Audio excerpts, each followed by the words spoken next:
আসসালামু আলাইকুম। আমি আজকে আছি খুব সুন্দর একটা লোকেশন।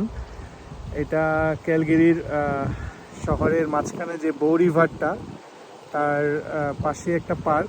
এই পার্কটা আমি যেটাতে আছি সেটার নাম বেকার পার্ক, এবং ঠিক তার অপোজিটে যে পার্কটা দেখা যাচ্ছে ওইটাও একটা পার্ক, ওইটার নাম হলো বোনেস পার্ক।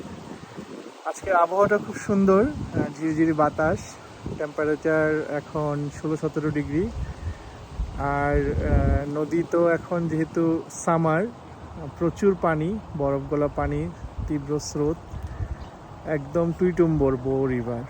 তো যাই হোক, চলেন আজকে আমরা অস্ট্রেলিয়া, নিউজিল্যান্ড, ইউকে এবং কানাডা ট্যুরিস্ট ভিসা নিয়ে একটা ছোট আলোচনা করি। ট্যুরিস্ট ভিসা ক্ষেত্রে আপনারা সবসময় যেটা মানে বলেন যে কত টাকা লাগবে, এটা আমি খুব কষ্ট পাই। টাকা দিয়ে আসলে ট্যুরিস্ট ভিসা তো হয় না। আমার ব্লগগুলো যদি দেখেন আপনারা তো বুঝে যাওয়ার কথা। যাই হোক, একটু প্রস্তুতি নিতে হবে, একটু বুদ্ধি করতে হবে। আপনাকে কয়েকটা সেক্টর চিন্তা করতে হবে। প্রথম হলো আপনার প্রফেশন, আপনি কি করেন। আপনার যদি বিজনেস করেন, বিজনেস, আপনার ট্যাক্স পেপার এগুলা গুছানো থাকতে হবে। ব্যাংকে একটা হ্যান্ডসাম অ্যামাউন্ট অবশ্যই আপনার ব্লক থাকতে হবে। এটা সেভিংস অ্যাকাউন্টে একটা সার্টেন অ্যামাউন্ট, এবং আপনার বিজনেস বা কারেন্ট অ্যাকাউন্টে ব্যালেন্সটা জরুরি না, তবে একটা ট্রানজ্যাকশন জরুরি। তার সঙ্গে আপনার অ্যাসেট, আপনার অন্য অন্য যেই ধরেন আপনার বাড়ি অথবা গাড়ি, সঞ্চয়পত্র, এফডিআর, এগুলো একটা ভালো অ্যামাউন্ট থাকলে ভালো হয়। সবচেয়ে বড় কথা কি, আপনাকে একটা গুছায়া প্রোফাইল নিয়ে আসলে ভিসা অ্যাপ্লিকেশন করতে হবে।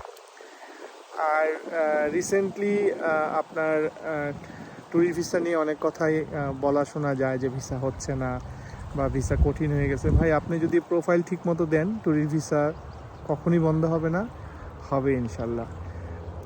তো আপনারা যে কোনো ট্যুরিস্ট ভিসা রিলেটেড ইস্যুতে অথবা ট্রাভেল রিলেটেড ইস্যুতে আমাদের ইকুইটি পার্সের সঙ্গে যোগাযোগ করবেন।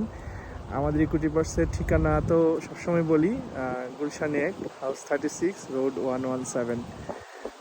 আর প্রস্তুতি নেন, ইনশাল্লাহ ভিসা হয়ে যাবে। ভিসা না হওয়ার কিছু নাই। আরেকটা জিনিস ভাই, আমরা কিন্তু ওয়ার্ক পারমিট নিয়ে কোনো কাজ করি না। সুতরাং ওয়ার্ক পারমিট রিলেটেড ইস্যুতে আমরা কোনো ভ্যালু এডিশন আপনাদের জন্য করতে পারবো না। এই জিনিসটা খেয়াল রাখবেন। তো ভালো থাকবেন। যে কোনো প্রয়োজনে আমাদের সঙ্গে ইকুইটি পার্সের সঙ্গে যোগাযোগ করবেন। আজকে এই পর্যন্তই। আল্লাহ হাফেজ।